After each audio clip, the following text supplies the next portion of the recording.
توجہ سے سننا، میں نے سفر کربلا کا شروع کر دیا ہے، خدا کرے آپ کی نسلیں آباد ہوں۔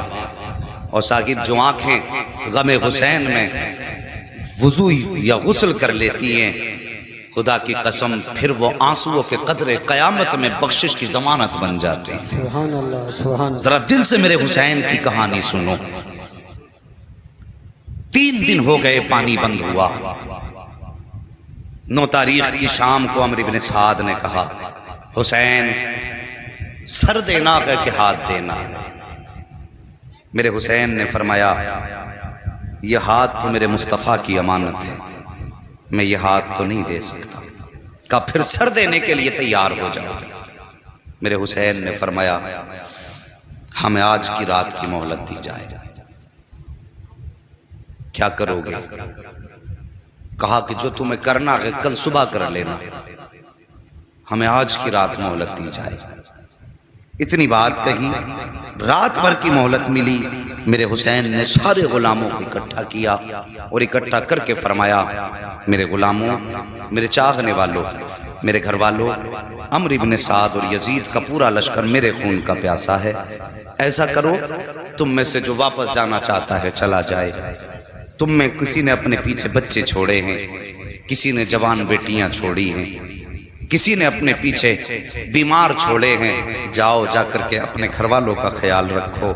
حسین وعدہ کرتا ہے اگر واپس چلے جاؤ گے میں ناراض نہیں ہوں گا، قیامت کے دن مصطفیٰ سے کہہ کے تمہیں جنت کا پروانہ دلاؤں گا۔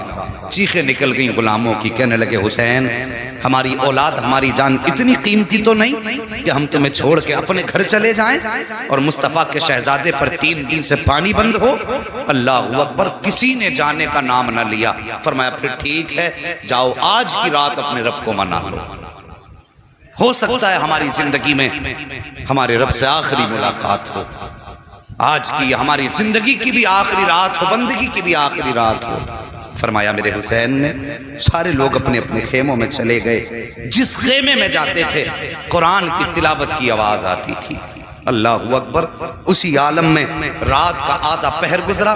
میرے حسین کی 7 سال کی شہزادی حضرت سکینہ اٹھیں، پھوپھی زینب کے پاس گئیں، کہنے لگی پھوپھی ہر خیمے سے قرآن کی آواز آ رہی ہے، میرا بھی جی چاہتا ہے میں بھی قرآن پڑھوں۔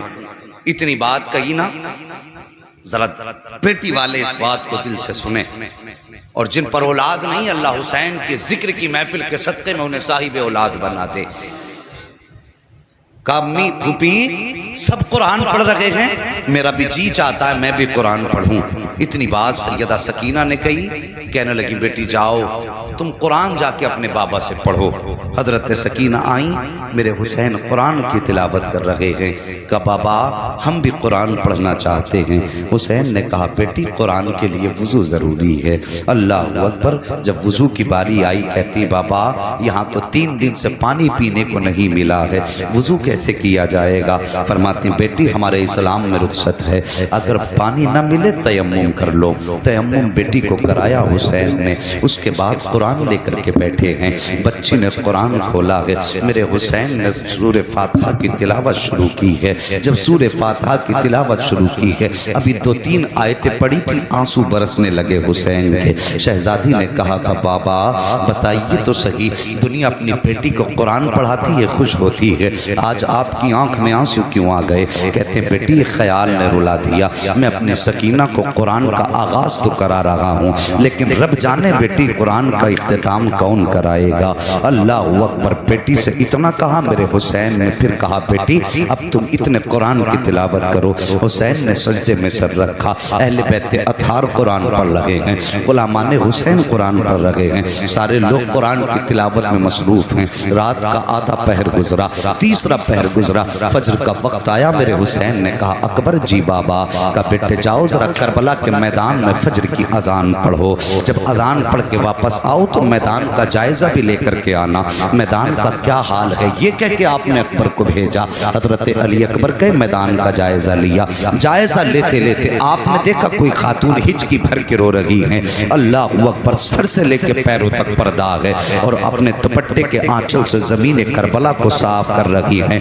صاحب ماں ہوا کرتی ہے، ماں کے اولاد سے رشتے بڑے عجیب ہوا کرتے ہیں۔ اگر بیٹا 7 سمندر پار پردیس میں ہوتا ہے، بیٹا بیمار ہو جائے تو ماں کو ہندوستان میں پتہ چل جاتا ہے۔ اگر ماں بیٹے کے بیچ کتنی بھی دوریاں ہوں، بیٹے پہ مصیبتیں آئیں تو ماں کی نیند اڑ جایا کرتی ہے۔